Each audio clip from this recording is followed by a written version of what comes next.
유튜브 채널 인류의 지식에 오신 것을 환영합니다. 즐거운 하루 되시길 바랍니다. 오늘의 소식을 함께 나누어 보자. 신장 위구르에서 벌어진 최악의 사건들.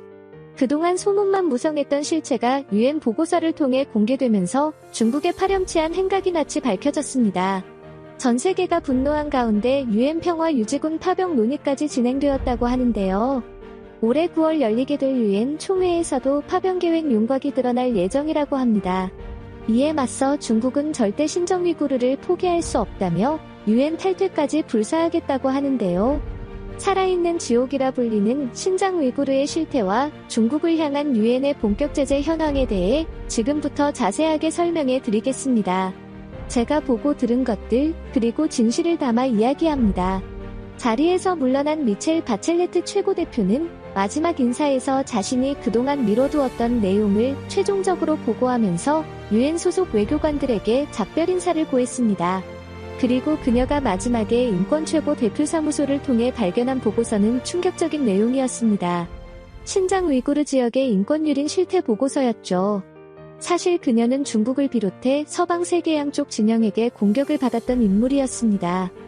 중국을 방문해 신장 위구르 지역 실사조사에 나섰던 그녀는 중국 진영으로부터 중국을 음해하려온 사전 한 징후를 듣는가 하면 서방 세계에서는 자리 보전을 위해 입을 닫은 위선자라는 평가를 들었죠.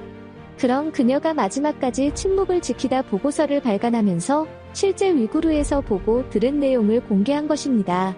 정치적인 파장과 사안의 엄중함 때문에 그녀는 임기 마지막에 폭탄과도 같은 내용을 공개한 것이죠.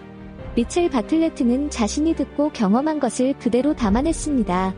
오해를 받으면서도 진실을 전하는 데 주목했죠. 중국은 위구르 현실을 고발한 보고서를 향해 사실 무근이라고 말하며 강경하게 아무런 관련이 없다고 주장했습니다.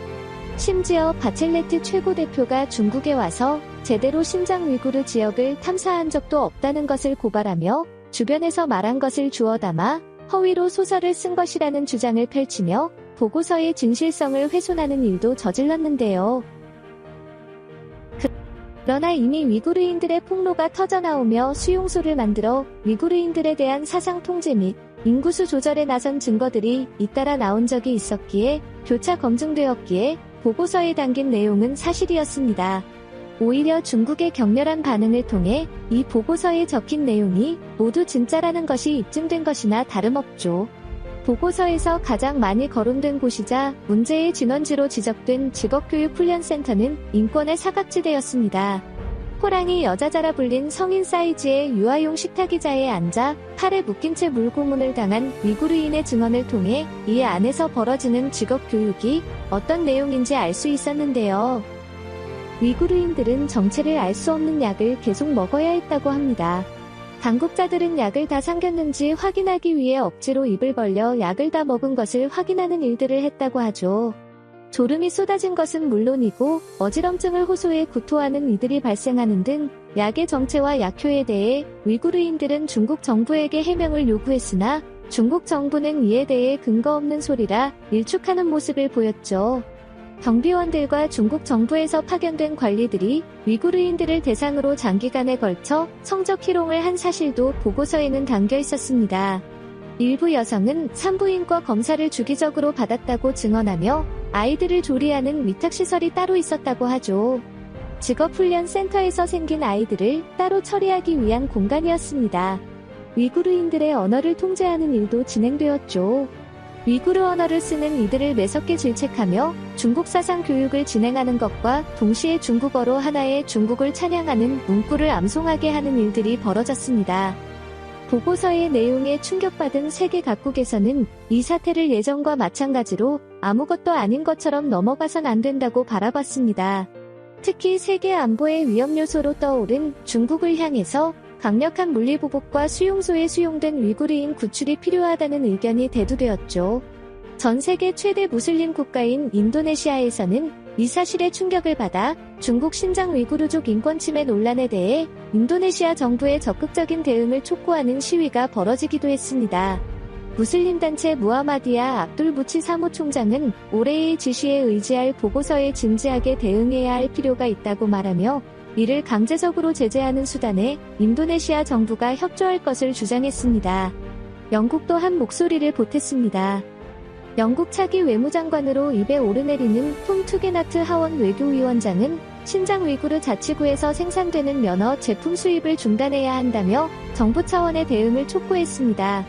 무슬림에게 소수민족인 위구르족이 노예나 다름없는 환경에서 일을 하고 있고 이를 소비하는 것은 문제라고 지저구의 지시에 의지할 보고서를 직접 인용하며 영국 정부에서 물리적인 대응을 고려해야 한다는 강경 반응을 보였죠.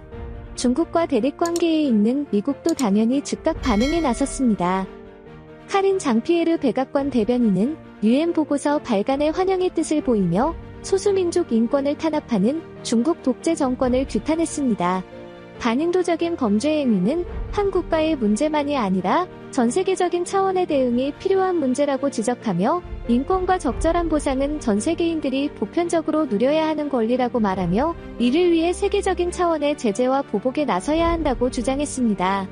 미국은 바이든 행정부의 역할을 강조하면서 주요 두 개국이 동시에 중국에 제재를 가해야 한다고 바라보고 비자 제한은 물론이고 금융 제재와 수출 통제는 물론 이들을 구출하기 위한 군사 파견도 고려해야 한다는 의견을 내놨습니다. 9월 유엔 총회를 앞두고 있는 유엔에서는 이 문제를 중심 화제로 두고 군사적인 파견을 고려한다는 내용이 돌았습니다. 평화유지군을 파견해 이들 직업훈련소에 갇히는 위구르인들을 해방시키고 중국의 위협으로부터 떨어뜨려야 한다는 의견이 속출했다고 하죠.